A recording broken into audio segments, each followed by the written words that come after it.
রংপুরে পুলিশের গুলিতে আবু সাইদ নিহত হওয়ার খবরে ৪ আগস্ট বৈষম্য বিরোধী আন্দোলনে যোগ দেয় চতুর্থ শ্রেণীর শিক্ষার্থী তামিম। পরে গাজীপুরের জয়দেবপুর থানার সামনে পুলিশের মুখোমুখি সংঘর্ষে চোখ এবং শরীরের বিভিন্ন স্থানে গুলিবিদ্ধ হয়। পরে স্থানীয়রা তাকে উদ্ধার করে হাসপাতালে নিয়ে যায়।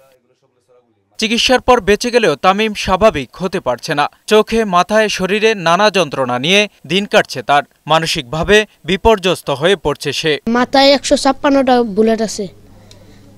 এই ঘুমাইতে গেলে আমি ঘুমাইতে পারি না, কিন্তু যেটা আমি চিকিৎসা নিছি একটা চিকিৎসাতেই আমার চোখে গুলি বার করতে পারে নাই। তামিমের বাবা মা স্বল্প বেতনের চাকরি করেন। স্বল্প আয়ে সংসার চালানোর পাশাপাশি তামিমের চিকিৎসা ব্যয় চালাতে হিমশিম খাচ্ছেন তারা।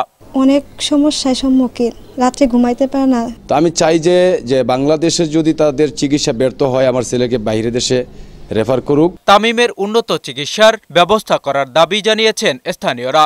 আমি চাই এই ছেলের স্বপ্ন বাস্তবায়িত হোক, তাকে লেখাপড়ার সুযোগ করে দিতে হবে। তামিমের পরিবারকে সব ধরনের সহযোগিতা করা হচ্ছে বলে জানালেন উপজেলা নির্বাহী কর্মকর্তা। তাকে গাজীপুর জেলা প্রশাসনের পক্ষ থেকে সাহায্য সহযোগিতা করা হয়েছে।